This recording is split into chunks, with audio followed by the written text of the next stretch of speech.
Si definisce un movimento popolare che guarda all'autonomia e all'ambiente con occhi propositivi e non speculativi. Parte da qui la corsa a candidato alla presidenza della Regione Veneto del professor Ivano Spano, docente universitario di sociologia. Per l'autogoverno della società civile, lista Spano unisce il movimento Autonomia e Ambiente e Indipendenza Noi Veneto. Al primo posto la volontà di arrivare all'autonomia sul modello di quella di Trento e Bolzano.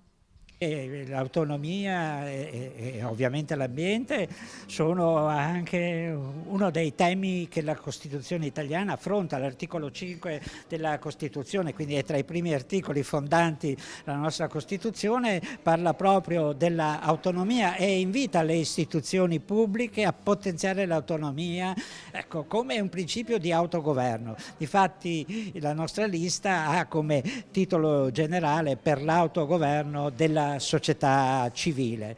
Poi questo è anche il frutto di un lavoro di ricerca importante che prosegue dicendo che quello che conta oggi è poter ragionare su una nuova visione della politica stessa, ovvero quello che io chiamo la politica che non c'è, ma è la politica della gente che prende coscienza dei reali problemi, vivendoli sulla propria pelle.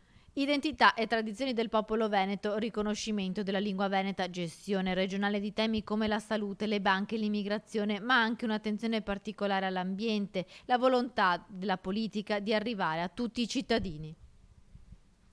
I cui valori fondanti sono sempre i soliti: ambiente e autonomia. Parlare di autonomia e di sussidiarietà è un modo per organizzare le cose migliore di quello di adesso.